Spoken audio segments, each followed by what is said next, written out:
These may seem like small things or things that you never really think about, but they matter in big ways. If you do not know there are things you do not see, it said, then you will not see them because you do not expect them to be there. When I moved here to America, I was afraid nobody wants to be my friend. I come from a different place, much, much different.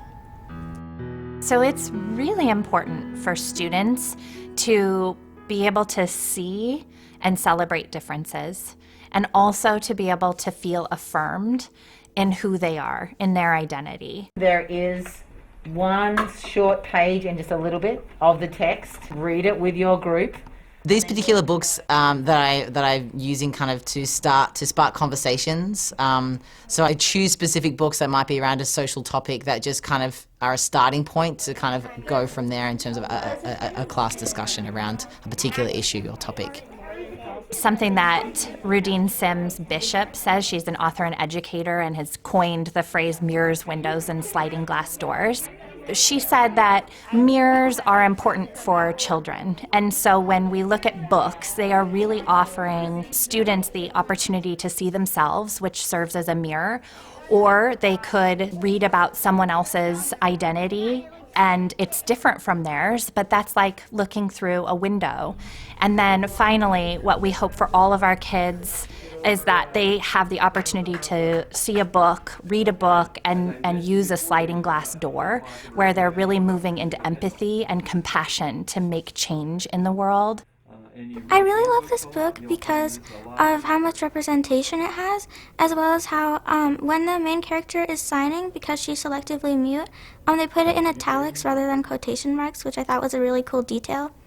It's not all about like the big things. Like if I was in a game and I did something small, I sometimes get credited with it. It's kind of like, yeah, it's like a very small detail, but those details have to lead up to big things. I remember reading this book with my mom and reading it in class, and we were so excited because there were lots of terms that I kept asking her about, like fresh off the boat, or what it was like to be in ABC, and my mom was so happy that she started giving me all these fun stories from her childhood, and so it was like a little bonding experience for us. Books and novels are decided on through a process, and first the teachers bring on board whatever the books are, then it goes through the parent community, the adoption materials committee, and then it gets approved by the school board.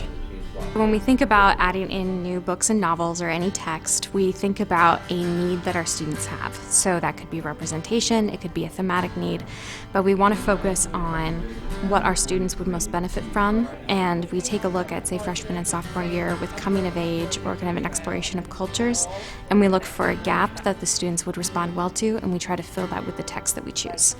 I'm educating, people who are going to be the future, and so, my passion is kind of creating, a community in my classroom, but also teaching and giving students practice in community out in the real world, and what does that look like in terms of being able to practice empathy, understand one another, and take care of each other. The open door welcomes the refugees, and now at least there is no need to roam. I learned the importance of cultural identity and how that contributes to your actual identity, and sort of how much people sometimes like to bottle it up and sort of act like their culture isn't a part of them, but the book sort of gave me this idea that you should be proud of where you're from. A lot of times, because of different aspects of our identity, if there's an issue we're not looking for because we don't experience it, we won't see it. So I thought that was a really good insight.